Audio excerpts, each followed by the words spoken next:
Hi అండి, welcome back to our channel Abhikshi kitchen and blogs. వంకాయ కూర ఒక్కొక్కరు ఒక్కొక్క రకంగా చేస్తారు కదా. నా స్టైల్లో వంకాయ టమాటా కర్రీ చూపిస్తాను, వచ్చేయండి. ముందుగా 6 వంకాయలు తీసుకొని వీడియోలో చూపిస్తున్న విధంగా కట్ చేసుకోవాలి. మీరు ఎలా కట్ చేసుకున్నా సరే వంకాయ ముక్కలు చిన్నగా ఉండకూడదు, అలా మరీ పెద్దగా ఉండకూడదు. ఇలా మీడియం సైజులో కట్ చేసుకోవాలి. ఇలా కట్ చేసుకున్న వంకాయ ముక్కల్ని ఒకసారి ఉప్పు నీటిలో వేసుకొని బాగా కడుక్కుంటున్నాను. ఇలా ఉప్పు నీటిలో వేసుకోవడం వల్ల మిగతా వంకాయలు కట్ చేసే లోపు కట్ చేసుకున్న ముక్కలు నల్లబడకుండా ఉంటాయి. అలానే బ్యాక్టీరియా కూడా పోతుంది. అలానే 2 ఉల్లిపాయలు 4 పచ్చిమిర్చి కూడా కట్ చేసుకొని పక్కన పెట్టుకుంటున్నాను. ఇప్పుడు ప్యాన్లోని 3 టేబుల్ స్పూన్ల ఆయిల్ వేసుకొని ఆ ఆయిల్ వేడెక్కిన తర్వాత 1/2 టీ స్పూన్ ఆవాలు అలానే 1/2 టీ స్పూన్ జీలకర్ర వేసుకొని 2 వేగిన తర్వాత కట్ చేసుకున్న ఉల్లిపాయ పచ్చిమిరపకాయ ముక్కలు వేసుకొని ఒకసారి కలుపుకున్న మిక్సీలోకి 1/2 ఇంచ్ అల్లం ముక్క 6 నుండి 7 వెల్లుల్లిపాయల నుండి తీసుకున్న పేస్ట్ కూడా వేసుకొని బాగా పచ్చివాసన పోయే వరకు కలుపుకోవాలి.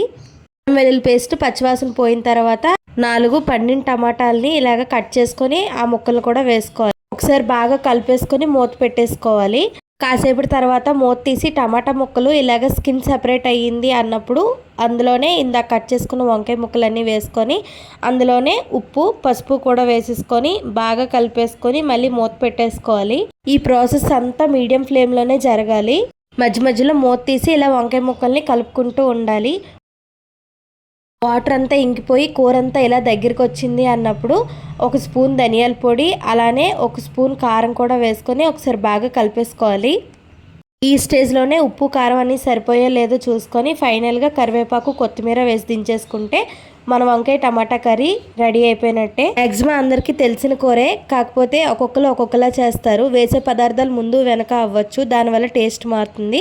మీకు ఈ వీడియో ఎలా అనిపించిందో కామెంట్ సెక్షన్లో కామెంట్ చేయండి. అలానే మన ఛానల్ని సబ్స్క్రైబ్ చేసుకొని బెల్ ఐకాన్ ఆన్లో పెట్టుకోవడం అసలు మర్చిపోవద్దు. Bye bye.